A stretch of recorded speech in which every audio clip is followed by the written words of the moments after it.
Hey guys, thanks for joining me today. Welcome back to my channel. And today I want to talk about the B word, Brexit. So Brexit is something that is a real passionate subject of mine, actually, being British. It's something that I've followed right from the start and something that I have had huge opinion on over the years, and I've changed it one way or the other way. I've been really quite vocal as well and opinionated on my views. Today I wanted to do a reaction to a video from the Infographics Show, which is a huge channel on YouTube where they often do animations discussing all sorts of subjects. And today's subject is why the UK is doomed after Brexit. Obviously, I'm hoping that's not the case because I live in the UK. I don't want doom and gloom. But let's see. It's interesting to hear what other people's opinions are all the time. I love hearing people's opinions. So if you watch the video, drop me a few comments down. Let me know what you think. I am a talker, so I apologise in advance. I do talk a lot, and I love to talk. So any opinions that I express are my own. I am quite opinionated, so I apologise in advance if I offend anybody. I tend to do that. I have quite strong opinions a lot of the time. So anyway, let's get into the video then. It'll be quite an interesting one. So Brexit. So Brexit obviously was the vote for the United Kingdom, whether it wanted to remain or leave the European Union of countries. The world's, I believe, as of 2023, is the world's second biggest trading bloc after I believe the United States may be number one. I'm not sure. China, obviously, huge world player. So I'm not sure what the situation is at the moment, who's number one, number two. But anyway, the UK decided to walk away from that world's second biggest trade bloc. And they had their reasons, or we had our reasons, I guess.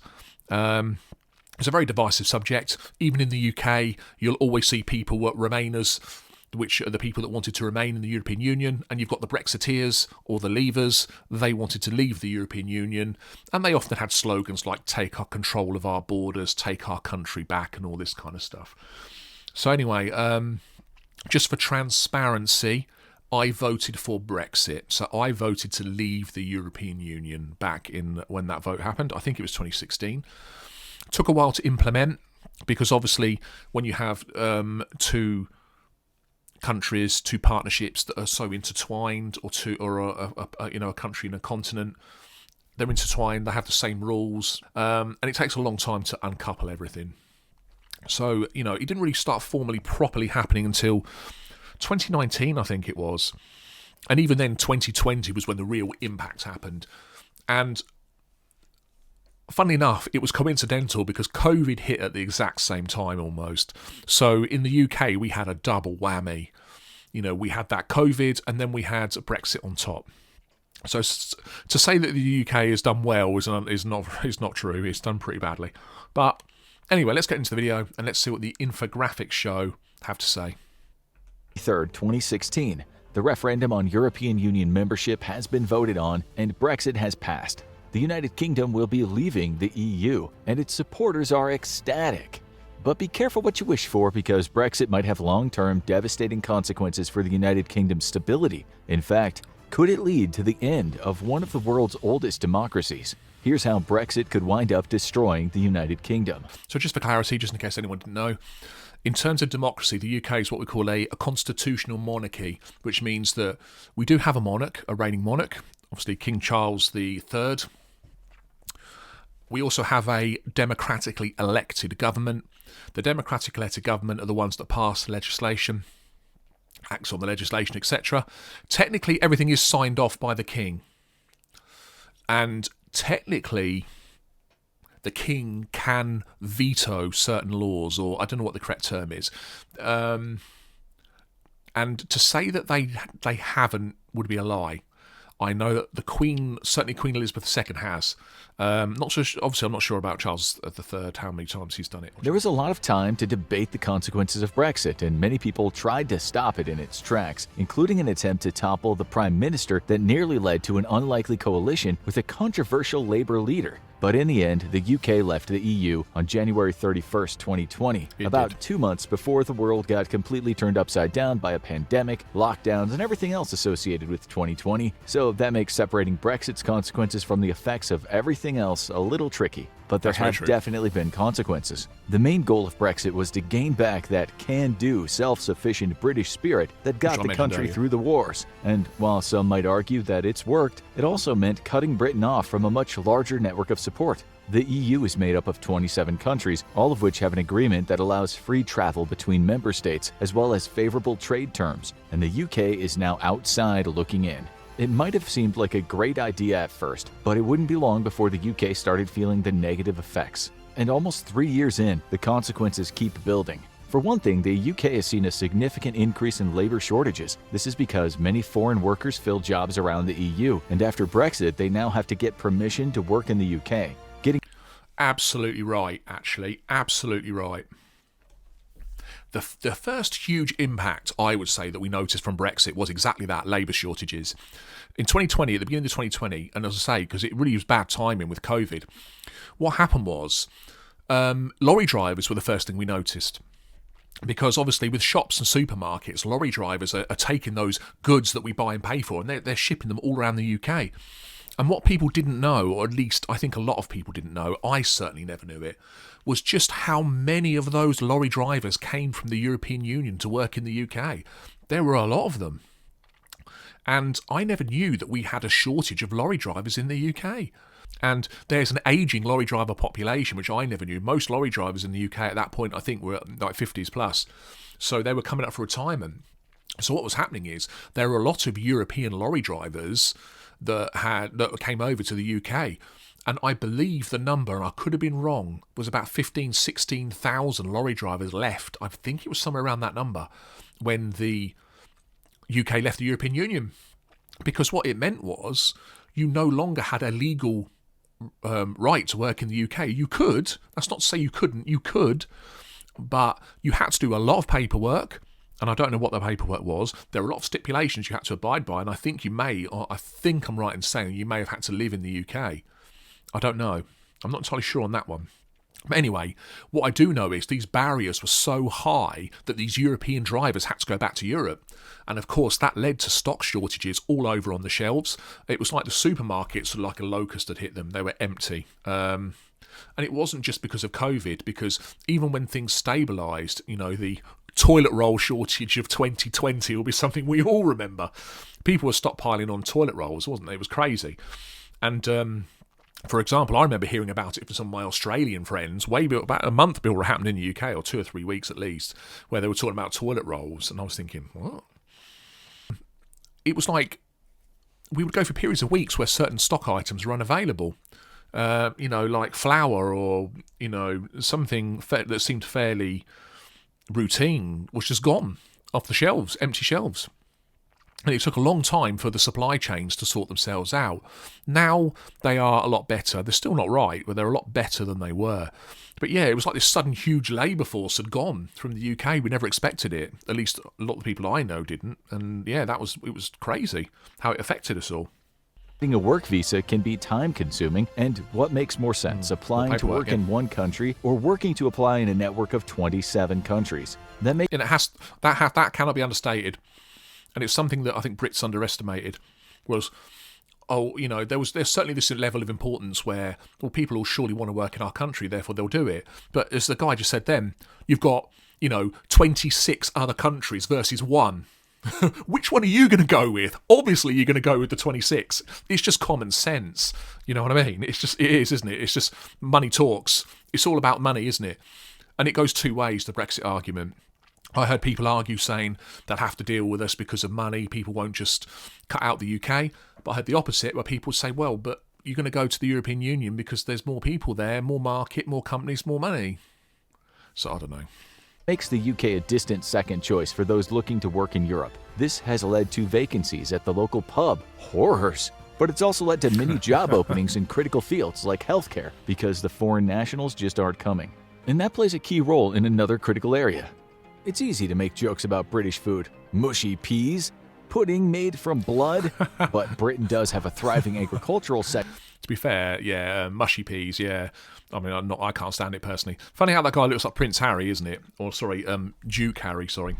Sector that can keep the country fed through the year. Farmers often simply don't have the staff to harvest all their crops, and that leads to harvests being wasted, which leads to farms going bankrupt and empty shelves at the supermarket. Industrial farms often employ up to 3,000 workers per harvest season, many of them from countries in Eastern Europe, and the lack of staff is killing their ability to supply Britain with food. Where I live, there's a lot of seasonal farmers that come out, not seasonal farmers, seasonal workers that come over to do the farms and things, do all the picking and all stuff like that. Loads of them, hundreds of them. You see them all the time, every season. It's quite cool. It might have been able to fulfill some of its food needs domestically, but it has and still does import much of its food from abroad. In fact, very short-lived Prime Minister Liz Truss shocked her party conference when she informed them that the UK imports 2/3 of its cheese from abroad. This was clearly a disgrace, because you can't have a stuffy politicians' conference without some cheese. But I have no idea what he's talking about there. Cheese is the most important thing in the UK? No, I have no idea what he's talking about there. The simple act of importing food has now become much more challenging due to Brexit. Under EU laws, tariffs and inspections were largely minimal. But now every import and export deal has to be renegotiated. What's more, the government wants to impose new import controls, which could make accommodating for the farming shortages even trickier. But this isn't the only thing made trickier by Brexit. Travel in the EU sounds... Let's not go. Let's leave travel for a second. One thing this video is slightly dated on is the UK did have to streamline a lot of their paperwork. And I'll give you an example. If a truck driver was bringing goods over from the EU and was coming over to the UK, they'd have paperwork to fill out, like a form, and it was a singular. Let's say for argument's sake, it was a single form. Now, with Brexit, obviously there are a lot more regulations on the British side. Have to be a bit different, in terms of regulations. The same as and there has to be this monitoring across the border, and so one item of paperwork turned into 21. I can't do it. 21. Something along that line. So that gives you an idea of how much more paperwork. And also, there were truck drivers who'd cross over from Dover and they'd actually have to sit in Dover until all their paperwork was done. And at the beginning, there was such a huge backlog that this took approximately 24 hours or over for the lorry drivers to get into the UK, which is quite a huge amount of time considering they used to be able to drive onto a ferry or go down into the Channel Tunnel train thing, and then they drive up the other end and that's it, straight into the UK, no problem. But they're making it sound like, it's the British government that's doing all this stuff. That's true, but they have to. It's a directive of the European Union as well as the UK government. You have to have that separation. Therefore, you have to have more paperwork. Things, for example, when you purchase things like tax, where does it go? Who pays? Where do you pay the tax to? The value added tax or sales tax. Where does it go? All of these things have to be worked out. Before, it would go to the European Union. Now it will go to the UK government. There are things like import taxes and other things that are levied, where companies or the government have to then charge their consumers more money because of these various import tariffs and things. So it is the British government's fault insofar as they, instigated Brexit. But, because of that separation from the European Union, a lot of these things have to be put in place. The British government would be happy to leave them off in some cases, I'm sure, but they can't. And it's not just the British government; it's the European Union that are demanding it as well. So it's both of them together that are. But it is primarily caused by the British wanting to leave in Brexit. I'm just making that clear. Thing made trickier by Brexit. Travel in the EU sounds strange to most people living outside of the Union. How did 27 independent countries agree to allow their citizens to travel across their borders without passport checks? Well, it took a lot of cooperation and trust. The UK may be an island, but the residents still crossed over frequently via a tunnel under the English Channel, which connected them to France via a high-speed train line. But the times they are a-changing. There wasn't just one tunnel you drive down and that was it, the tunnel, because it would take you a long time. No, there'd be a train. You'd all drive on the train would shut its doors, the train would go down the tunnel, and then the train would come up the other end. So it's not quite as simple as driving down. But yeah, that's essentially what it is. And it may sound strange, but why is it? When you think of, for example, the United States of America, remember those states were all independent states originally until they all joined together to form the United States. And even then, not all states joined at the same time. Different states joined over a period of years or signed on. And it's no different than being able to drive from state to state to state with no border control. Originally, there were borders. You'd pull in and there'd be like barriers and you'd hand over your passport and everything. They'd look for it and then you'd drive through. Even in the European Union's time, But then gradually those borders were gone, and you could just drive, for example, France to Belgium, you just go straight through. And if there wasn't a big sign saying "Welcome to Belgium," you wouldn't even know you'd gone through. Apart from, maybe the roads are slightly better or worse, that's the only way you'd ever know. But obviously with Brexit, that had to be stopped. But you still need your passport to get through and everything in terms of Brexit. But now there's just additional paperwork. You can still do it. But now, of course, you have to have your paperwork in order before you go. And soon that is going to change as well. Because I think it may be next year, I'm not sure. The European Union are going to be doing a visa waiver program, just like the United States have one currently, the ESTA, I think it's called. So it means that now soon you'll be able to apply for a visa to go into Europe, and Brits will be able to do this, and the other nations outside of Europe will be able to do this. All the nations inside of Europe, no problem. There'll be frictionless travel as always. But what will happen is you'll be able to apply for a visa. It will cover you, I think they're talking 3 years. I know the United States is 2 years. I think the European Union are talking 3. I might be wrong. You pay a single fee, like €20 or something, and that entitles you to full travel within the European Union for 3 years. You can't stay in the European Union indefinitely for those 3 years. There's always a time limit where you have to then leave. But I think it's in the pipeline.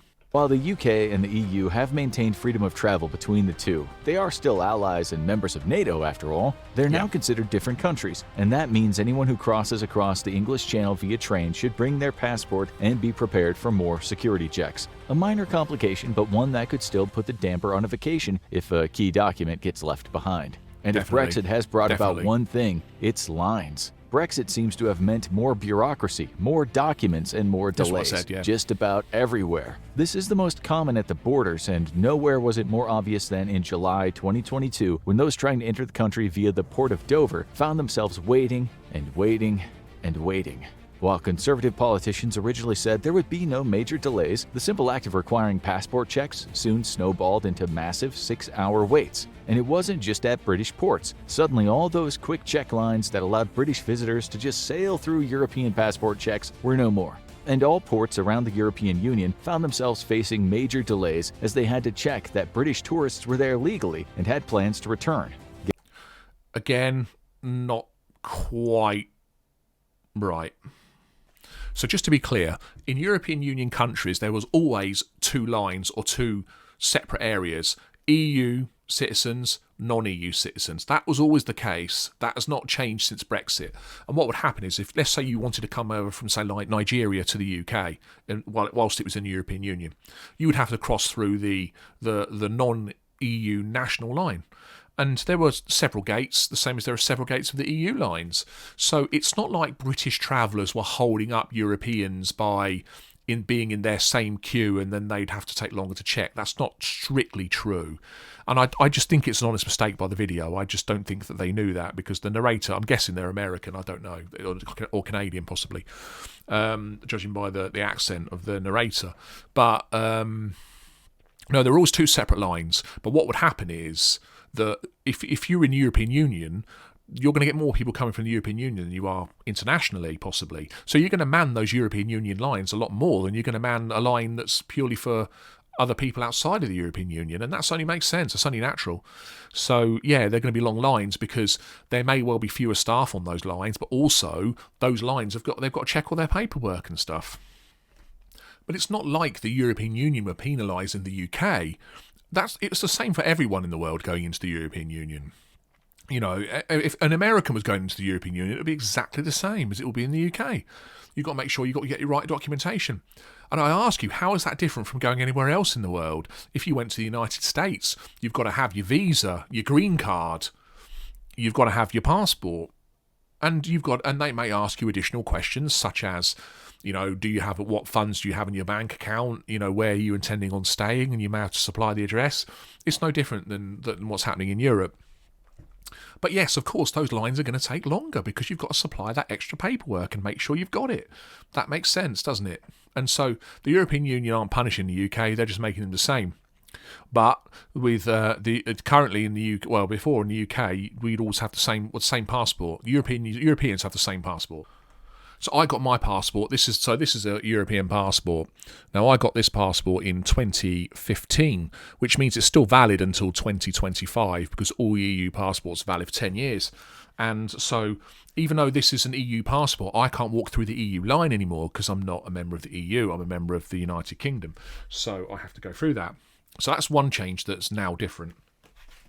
The second change is things like medical treatment. So I've got my little pack here because I'm planning to go to Spain very shortly. And the other thing we've got now is, and I won't show you the front, I won't show the detail, but this is called a GHIC card. And it enables me to get treated anywhere within the European Union. But what they do is they bill the NHS, which is the United Kingdom National Health Service. So, in effect, yes, there's more paperwork, but that's the price that, unfortunately, we've had to all pay by Brexit. Is it crazy? Yes, it is. Is it something that is good? No, it's not. But at the end of the day, but that's what Britain voted for. I've got no choice, or UK, sorry. I've got no choice. I've got to abide by it. So, yes, and it is horrible and it is an inconvenience. As they had to check that British tourists were there legally and had plans to return. Guess Brits heading abroad had better practice their stiff upper lip. But just about everyone is going to feel the impact of Brexit in some way.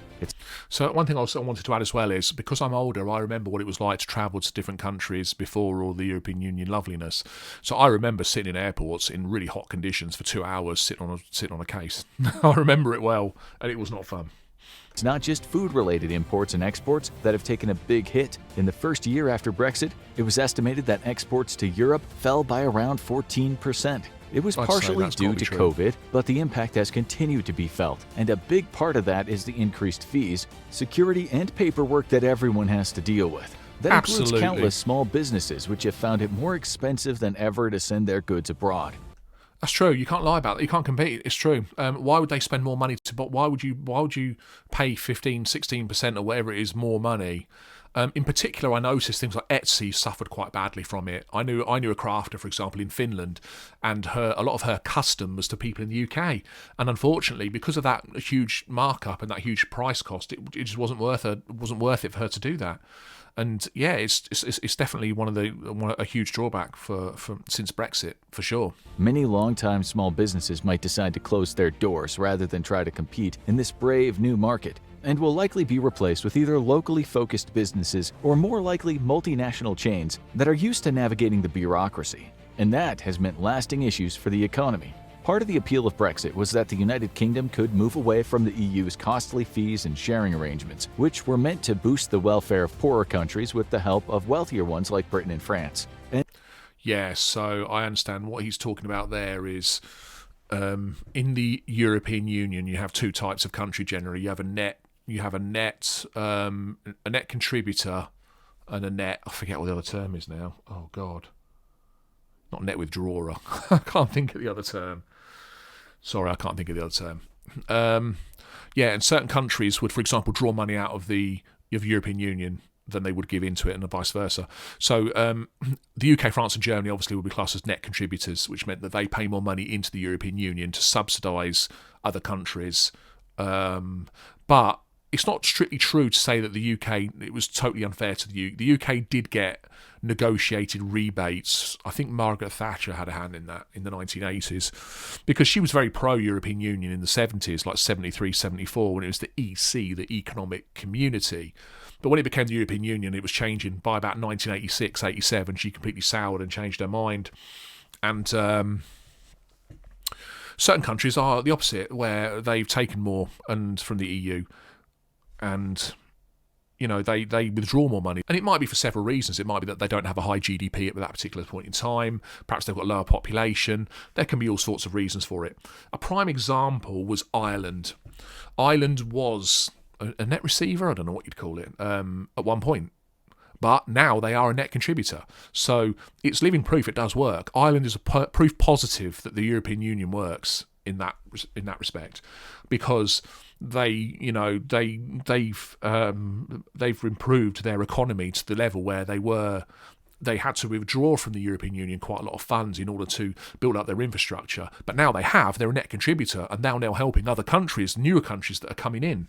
So, it's the UK always had a bugbear, because there was always this thing, these comments you'd hear. Like the UK was funding other people's health systems. I won't go into countries or names. The UK was paying for this and paying for that.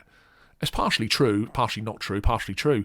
But then helping each other out, it makes sense, and it makes for a more prosperous European Union. So it makes sense to do that. And the UK doesn't have to pay those fees anymore. But that might not be a positive. Since Brexit happened, the EU's gross domestic product has jumped by over 8%, while the UK's growth is less than 4%. That's well below expectations, and while much of this can be attributed to COVID, the country's trouble getting workers and exporting its products definitely isn't helping either. That's not strictly true. That's dated this quite a bit. That's not true at all. It was thought to be true. So to give you an idea of what I'm talking about, and this is fairly recent. So this is September 1st, 2023, and this is the Reuters news site. So it's not a site that's biased, and it's not a site that's pro-Brexit or pro-European Union. It's an impartial site, generally speaking, Reuters. And I firmly encourage people to check it out if you want your news to be unbiased. Because certain publications are either pro-Brexit or anti, or pro-European, so you don't always get that full. And what I want is news. I want opinion as well sometimes, but I want it to be clear when it's going to be opinion. So in this case, for example, here, look, the UK economy has surpassed pre-COVID size in late 2021. So here we go. So London, September 1st. Britain's economy surpassed its pre-COVID-19 size in the final quarter of 2021, a much earlier recovery from the pandemic than previously estimated, and ahead of other bigger European countries. So notice that this is only talking 2021, obviously, not the overall. So perhaps to say that figure that was provided by the infographic show is wrong, perhaps I'm being a bit harsh on that. Misleading, perhaps. The British economy was 0.6% larger in the fourth quarter of 2021 than in the final quarter of 2019, compared with an earlier estimate that it was 1.2% smaller, the Office for National Statistics said. So the UK is recovering actually faster. So if you see here, Friday's announcement, here we go. Part of an annual revision process for the British gross domestic product data, the ONS, which is the Office for National Statistics, said the annual growth for the UK in 2021 was revised up 1.1%. So it's actually 8.7%. While a slump caused by the 2020's pandemic was revised down to 10.4% from 11%, which shows that when you see here 8.1%. Now, if we go back slightly on the video here, his growth look is at what less the video than stated. 4%. The growth That's well less below than 4%. Not strictly true. So, some of the figures are out of date on this, but remember, this is saying since Brexit, so this is arguing from 2020 through to 2023, it's 4%. Perhaps they're right. I don't think they are. I think it's actually higher than that. And if you look at the 2021 statistics, they weren't correct. They didn't have all the information. So, not quite as bad as it seems. There is this general theory that the UK has performed worse than our European Union counterparts. I would argue that's probably still true, but it's not quite as bad as they've originally said. Expectations. And while much of this can be attributed to COVID, the country's trouble getting workers and exporting its products definitely isn't helping either. So but I think that 4 to 8%, I think, is a bit over the top. And I think it's clear, it's important to try and be as unbiased as possible. Like I said, I voted for Brexit, but I try and be unbiased if I can. But obviously, I'm still going to come out with comments. I hope I don't offend anyone. Is making less money, but it might be spending more domestically too. Inflation is the word on everyone's minds right now. It seems like everything is costing more these days, from airline fares to grocery staples. Some people blame all the money going to help Ukraine fight off the Russian invaders. Other people... I don't know one person who's ever said that. I'll be honest, and obviously I live in the UK, I talk to people all the time. I do not know one person that's ever said it's because we're giving money to Ukraine or we're giving weapons or resources to Ukraine to help fight the war that is causing our woes. Not one. Not one. Not one. I can't lie. Zero. I do not know one person who is not supporting Ukraine at the moment. Not one. So, no, I don't think that. I've never heard that. People blame corporate greed. The answer is complicated, but Darn you greedy corporations. Now that has a measure of truth for me. And you may think, why? Inflation has gone up. So the price of things has gone up, the cost of things, and there are more than one way to measure inflation. We've got what was it called? I forget what it's called. You've got the retail price index for one thing, but you've got commodities and the price of supermarket goods and things. That's something different. Now, darn you greedy corporations isn't as inaccurate as it seems. I mean, look at energy, for example. In the UK, we've had a huge problem because of gas availability. And in the UK, we primarily use gas to central heat our houses to keep them warm in the winter. And because the Russians have cut their supply to Europe is really, really reliant on Russian gas. There's two gas pipelines, Nord Stream 1 and Nord Stream 2. And if you don't believe me, talk to Germany, because Germany are having big problems with their gas supplies. Germany were very frugal last year because they decided, well, we're going to have a harsh winter, we're going to conserve all that gas and try and not use it as much as possible and store it as much as possible. This year, they may have more problems. The UK also relies on Russian gas, but at the same time, we also import our gas from, I could be wrong, I believe it's Norway. So we did have an alternative in the end, but it's cost us a lot more money because people put the price up. And all of our energy companies, ask anybody, energy prices were absolutely crippling in the UK, especially last Christmas, last winter. Energy bills had increased by 3 times. So a bill that, for example, used to cost, let's say £1,000 a year, now costs £3,000 a year. That's a huge cost increase. But a lot of these energy companies, and they're putting all the price of petrol and diesel up as well, or gasoline, and look at their profit margins. Oh, we're struggling. There's a lot of problems with buying in the commodities market or whatever, and yet every single one of them, BP, Shell, Esso or Exxon, record profits for every single quarter in the last how many years? Record profits. And yet, it's difficult for everybody. We have to put our prices up. Really, you don't see these big corporations struggling that often. Occasionally you do, but not on the energy sector. Not that I've seen. Not as much as you'd think. Certainly not for like petroleum-based products and stuff. And there are a lot of corporations that they're putting their money up. They're making more profit. If you look at the profit they're making, in the current cost of living crisis, it's still just as high or higher than it was before. So, and it's not the case for everybody. I appreciate that. There have been corporations, for example, Wilkinson's or Wilco, have literally just they're filed for administration.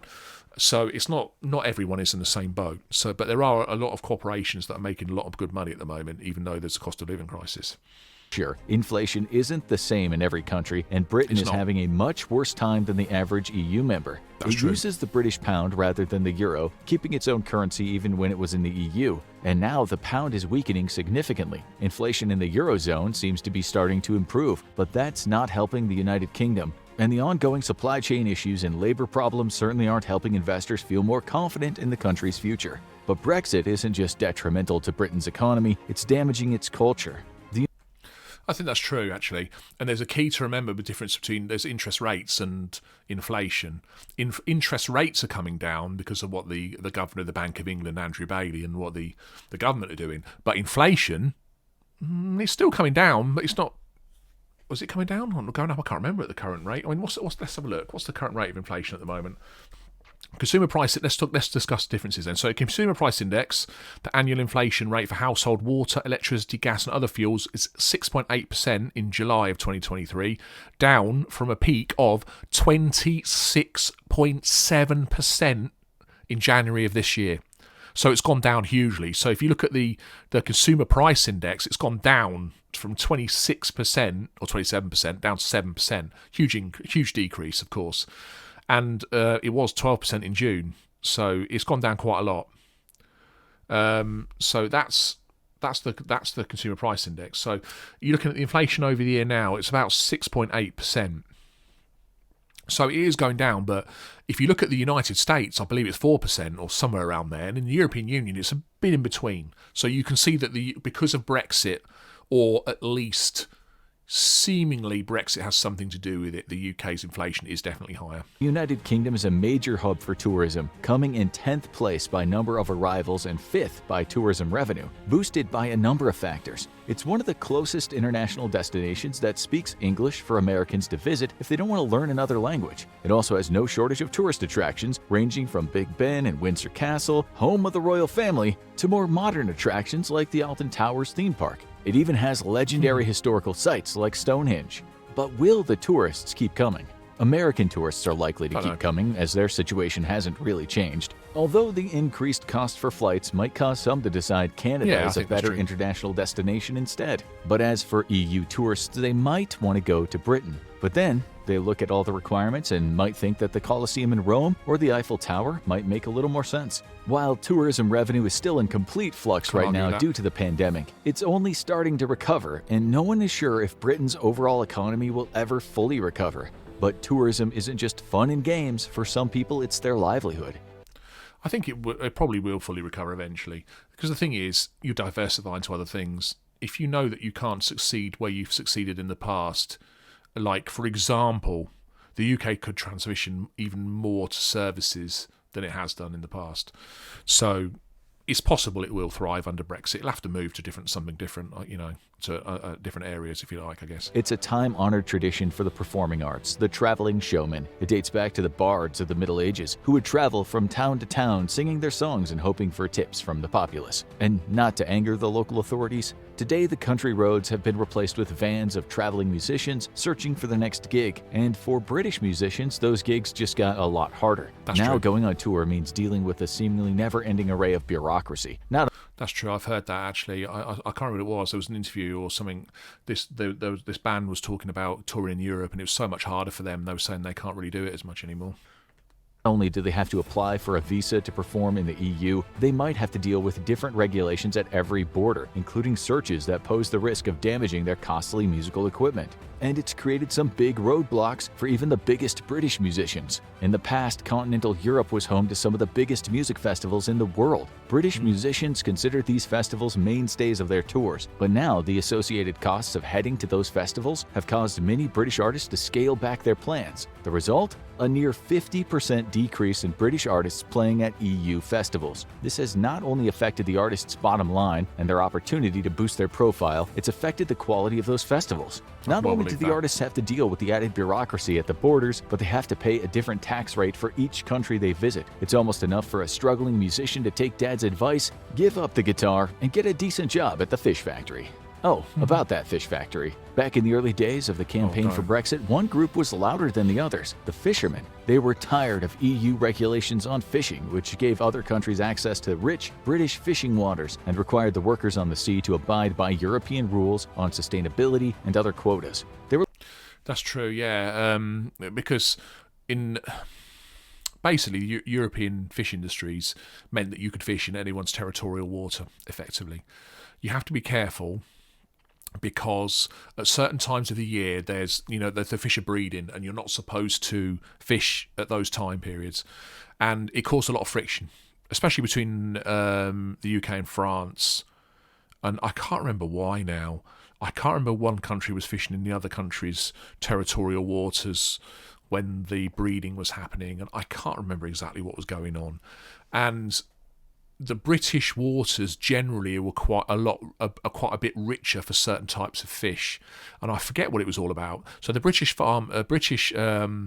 fisheries were very, very vocal, because they wanted to obviously fish their own fishery, or not necessarily allow the EU's to come in, and the EU would develop super trawlers. Because I saw it off the coast, I think, one time. Where they would do these big, massive mega trawlers, and they would literally go in and they would literally just literally suck in all the fish, and they go around the world doing it, and they would just suck in everything in sight, and there'd be nothing left, and sometimes it would permanently damage the local habitat, if you like, but it's all changed now. The French and other fishermen aren't allowed necessarily to fish in British territorial waters, but vice versa, the British cannot fish in the French territorial waters. But the irony is, all of that fish that we effectively get in from the UK, we export to the EU. And then, of course, you've got that Brexit trade barrier again. So it's quite ironic, really, in a way.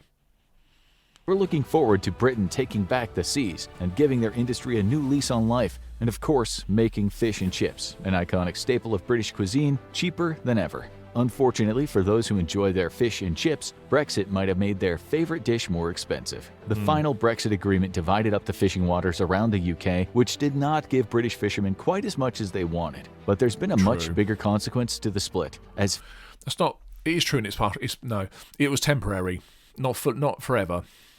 There was like a certain, overlap where the French were allowed to carry on fishing, or the Europeans were allowed to carry on fishing for a certain period of time. And just to be clear, I love our friends in France. I do. I love France. So I don't mean to be disparaging towards the French, because I think certainly the French fishermen had quite a lot of valid points, in my opinion. A lot of valid points, actually. And, no nation is squeaky clean. No nation has, done everything right and the other one's all wrong. Not at all.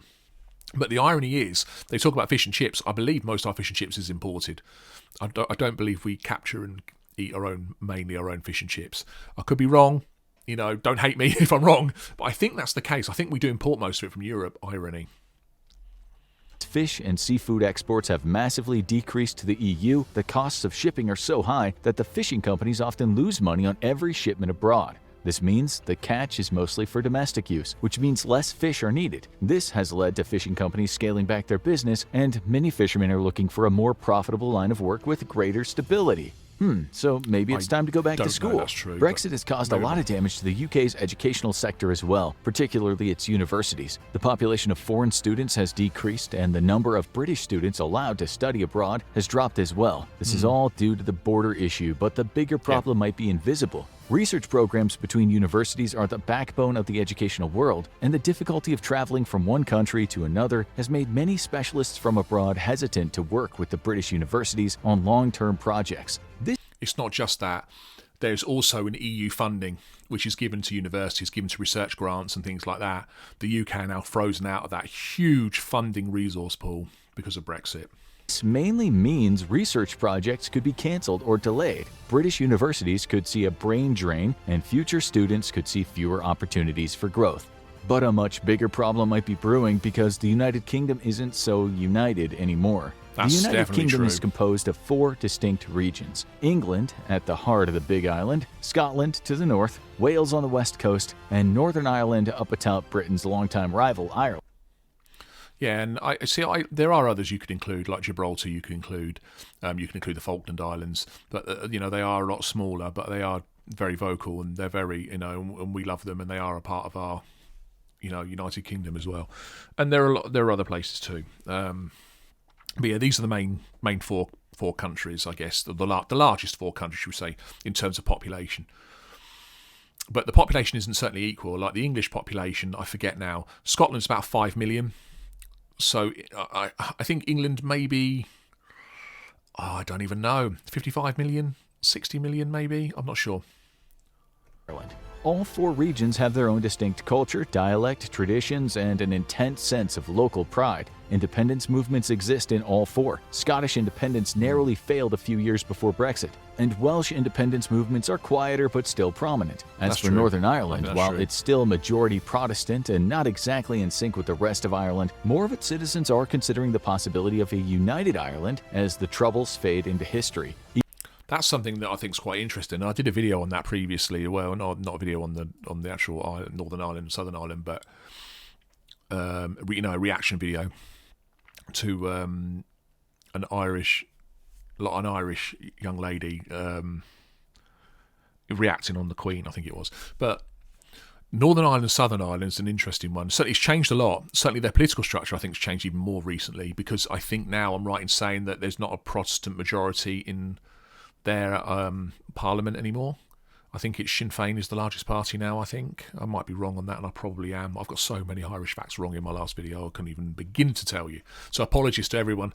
I think they're right about what they said about Wales. There's definitely Plaid Cymru was like the main Welsh political party, and there's always been support for independence in Wales, I think.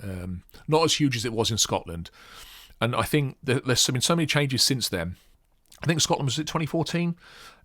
And I think it was different back then because the United Kingdom was a part of Europe. Scotland is very, very pro-EU, very pro-European. And I forget the exact statistics. It was well over 90% voted to remain. Well over 90%, I think it was. So, and I could be wrong on that, but I think it's over 90%. So, of course, it means now that they've said, well, okay, we'll stay in the UK. But now, of course, they've been ripped apart from the European Union. So, of course, wouldn't you be vocal? I would be if I was them. Of a united Ireland as the Troubles fade into history. Even after all of the pressure, the UK has refused to consider any other independence movements after the last Scottish referendum. But true. Thanks to Brexit, that might be changing. Yeah, well, it hasn't changed yet, and I don't know. It's interesting because in Scotland's case, the Scottish National Party, the SNP, have changed leadership recently. Nicola Sturgeon was by far their most popular leader. She's done more for Scottish independence to drive it forward than anyone in recent times that I know of.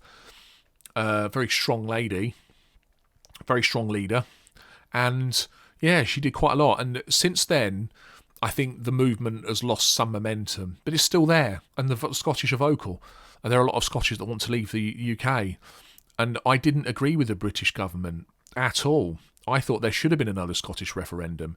And I know some people are like, well, you can't keep voting, you can't keep having decisions once a decision's made. But the fundamental foundation of that decision has completely changed. Before, they were going to be in a United Kingdom that was in Europe. They're not anymore. So, and it's such a huge change. I feel they have a right to decide again. But it's not in my hands, so, you know, what can you do? When the voters of Scotland narrowly rejected independence. Just to be clear, I don't want Scotland to leave the UK. I love Scotland. I don't want them to leave the UK. I think it would be a disaster for the UK if they left. Absolute disaster. In 2014, it was largely a vote for the status quo. Young voters swung in favor of independence, hoping Scotland would be a more progressive country as opposed to the UK's long, long streak of Tory prime ministers. Older voters, meanwhile, tilted the balance in favor of remaining. Maybe it was their loyalty to the crown, maybe it was that they liked the conservative governments, or maybe it was just that they liked how things worked and they didn't want to see them change right now. I think it's the latter. I don't think it was because they supported England or they supported the British crown. I think you have to remember things are different for older people than they are for younger people. They get a lot of social security payment, they get a lot of, pensions and things like that. And those pensions may have been in jeopardy if Scotland left the UK, or at least they may have changed. And when I last worked in Scotland, this is before the referendum. I was in a place called Oban, and it was 50-50 split as to whether people wanted to stay in the UK or not. And one of the things one of the ladies there told me was that her husband had a lot of social security and disability, and he got a lot of payments from the UK. And he felt rather, because she was pro independence, he was pro Remain in the UK, and he felt that would Scottish independence would jeopardise his social security. Whether that's true or not, I don't know. But that's what he felt, if I remember rightly. But, it would cause huge damage to the UK, certainly. And at the moment, I don't know. I'd check what the support for Scottish independence is. As I said, it's all changed recently because of that political structure changing. Problem is, they no longer work that way.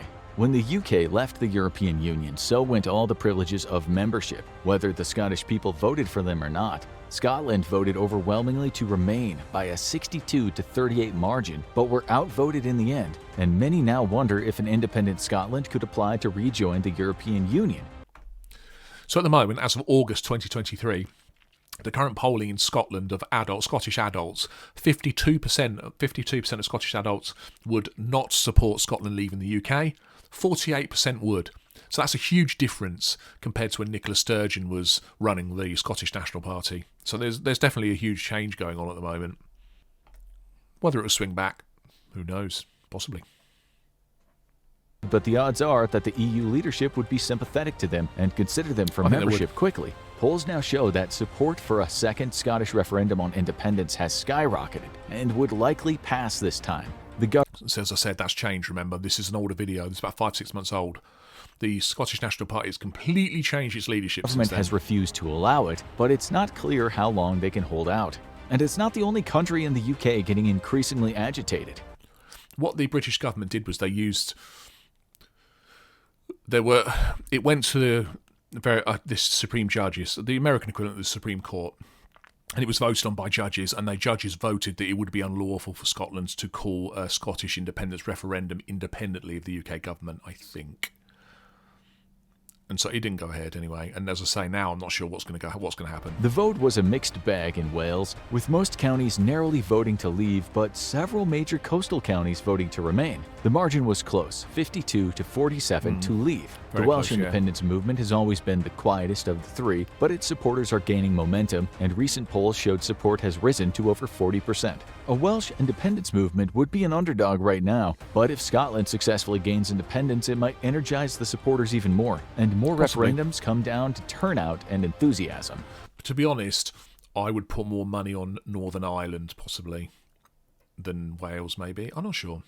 An independent Wales would be a small country and have less sway with the EU at first compared to Scotland, but it could easily follow its larger neighbor's path. And then there's the very thorny issue of Northern Ireland. While not as decisive as Scotland, Northern Ireland's 55% majority in favor of remaining was easy to understand. The religious divide in Ireland led to decades of bloody conflict, and the status quo of both Ireland and the UK being members of the European Union helped to keep things on a low boil. But now, there was a much bigger issue to contend with, a border in the middle of Ireland that might separate families on the two sides. While obviously nowhere near as strictly guarded as the other countries, this prospect caused enough panic that a negotiation was ironed out to keep an open border between Ireland and the UK. But the strong support for... Never going to happen, I'm telling you. There's never going to be a border between Northern and Southern Ireland. Never. And if it is, then the UK won't instigate it. And if they do, then I will kick off about it, just as long as same as a lot of people will.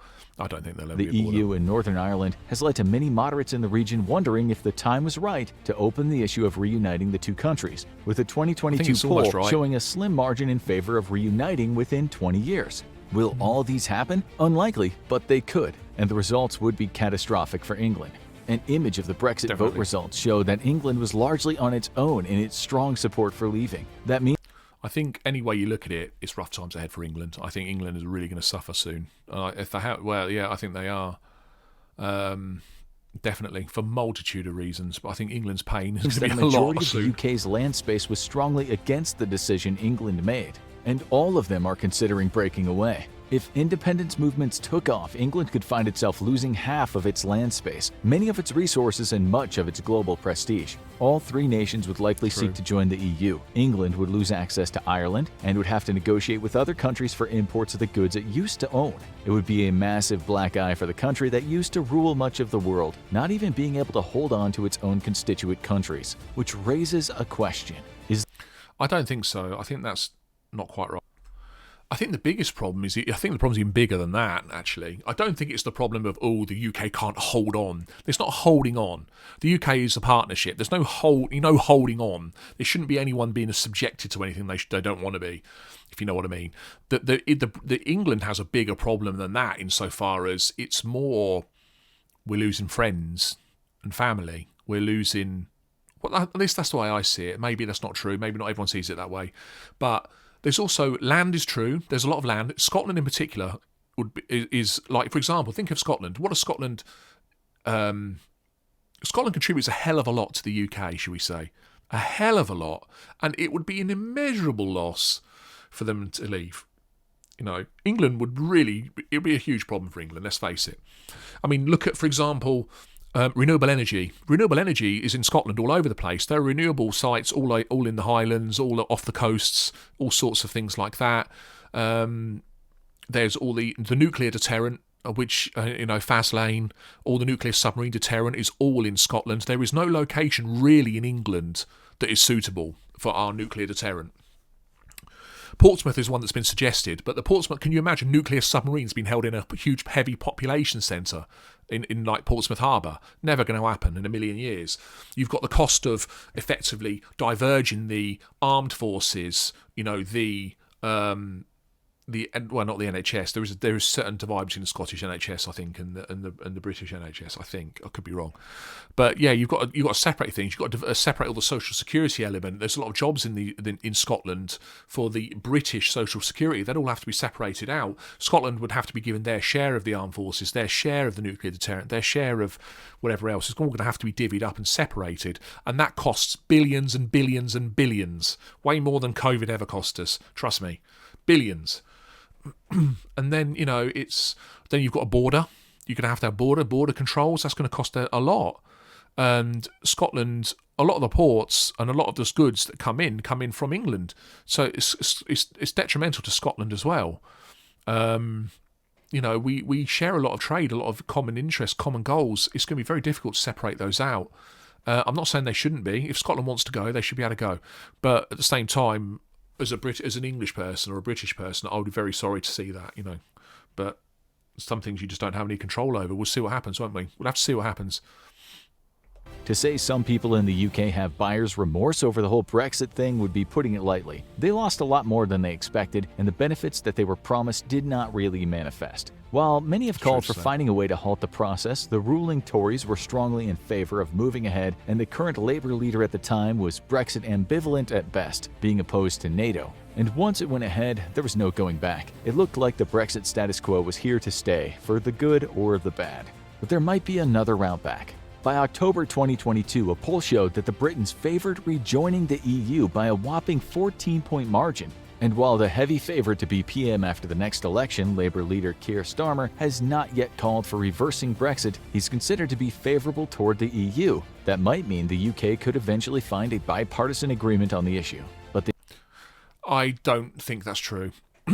Certainly things at the moment are still the same. Sir Keir Starmer has a far higher majority lead over Rishi Sunak, so the chances are that we're going to have a Labour government in the next election are extremely high. Sir Keir Starmer has made his opinion clear. He is not renegotiating the deal. He is not. Maybe I'm wrong on the degree of negotiating the deal, but he's certainly not in favour of going back in the European Union. He's said that already, and I think it's because they don't want to alienate a lot of the voters that voted for Brexit. At the moment, so the last poll that I've got data on, as of July, let's have a look, July 18th, 2023, 51% of Britons would vote to rejoin the EU. 51%. In fact, I believe it's higher than that now. Actually, I found another one that's even newer than that. It's 55%. 55% in favour of going into the EU. Only 31% say they would vote to stay out, and that gives a headline voting intention of 64%. So you've got a lot of swing voters, in other words.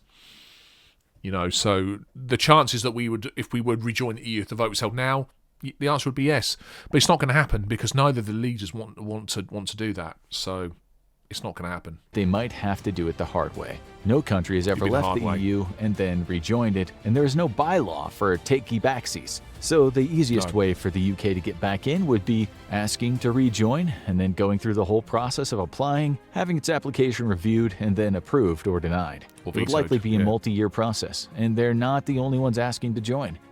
But veto has been discussed because when you apply to join the EU, you have to go through various things. There's a whole load of criterion that you have to hit. I think there's 23, 24 separate things. You have to get green on all of them before you're even considered. Then you're submitted, and then other nations that are in have the right to veto. However, the right to veto, I think I'm right in saying the UK vetoed Spain's original entry into the EU. So there's a lot of people that think that Spain may veto the UK if it wanted to come back. And certainly if the UK did want to come back, it would not have all of the things that it had before. It wouldn't have the rebate. It would not have the ability to retain the pound. It would have to join the euro. However, you have to commit to joining the euro and having the euro as a currency, but there's no time limit, if I remember rightly, on when it's enforced. So you could, in theory, say, yes, we will rejoin the euro, and then 20 years' time still keep the pound. I think I'm right in saying that. So in theory, you wouldn't have to necessarily, have the euro straight away. Many countries in Eastern Europe, like Bosnia and Herzegovina and the under-attack Ukraine, are seeking to join as well. So the UK might have to go to the back of the line. We would go to the back of the line. Something they're well used to, giving all the lines after Brexit. But it may be the best of bad alternatives. Right now, the UK is living with the fallout of Brexit, which includes import and export problems, empty shelves at supermarkets, a shrinking economy, poorer diplomatic relations with its neighbors, stricter border controls, and decreased opportunity for travel and business. In the long run, it could even undermine their bond with the constituent countries, and could result in Scotland, Wales, and Northern Ireland going their own way, possibly back to the EU. This means that the UK might be looking for the escape hatch on the Brexit experiment sooner rather than later. Want to know just how powerful Great Britain used to be? Check out how England managed to invade 90% of the world, or check out regular things that are illegal in the United Kingdom for the lighter side of life in the UK. So there we have it then. There's a Brexit then, and you know how Brexit destroyed the UK or is destroying the UK. In Europe, so since the European Union, we have signed, since the UK left the European Union, the UK has signed 71 separate trade deals. Of those 71, 68 are rollover deals, identical to what they had in the EU. So effectively, it's cut and paste across. 68 of those countries. So in other words, what they've said is, Europe had a deal with these 68 countries, if you like. The UK will still have a reciprocal deal with you, but you'll have to, deal with us directly. And a lot of those countries were resistant. For example, Australia. Because Australia have said, well, it's great to be able to deal with you, but now we had one port for the EU, and now we have to have a separate port just for the UK. We've got to build separate port facilities. Who's paying for that? Are you paying for it? Exactly. This is the problem. I mean, even the Trans-Pacific Partnership, which has Australia, Brunei, Canada, Chile, Japan, Malaysia, Mexico, New Zealand, Peru, Singapore and Vietnam, that means the UK would have tariff-free trade with those, and they are some of the fastest growing markets. But if you look at it in terms of the trade, it's it's nowhere near what we had in the European Union. It's not quite as rosy. I mean, it's not as bad as necessarily people claim, and it will stabilise. Make no mistake, things will stabilise. And I think there's always a key for people to be overly dramatic or overly thinking the worst. But let's face it, Brexit hasn't been that great for the UK, frankly. And if I could push a reset button and take it back, I would. I'm sorry, I'd say that. It's true. As I said, but there's a lot of people that just won't talk about it now. Especially people I know that they just say no, enough. I'm not talking about it anymore. That's it. We're done. And it's such a shame. And I hope for the future that we do rejoin the European Union and become, and come back to our brothers and sisters that we've effectively not turned our back on. We never turn our back on anybody, but we have left the European Union. It's a shame, and I really regret it. Anyway. That's it for today. Yeah, be sure to hit the like button. If you like my videos, please subscribe. Many more to come, I hope. And yeah, leave some comments. And as always, treat each other how you'd like to be treated. Remember, an opinion is just an opinion. Please treat everyone with respect. And yeah, I'll see you on the next one.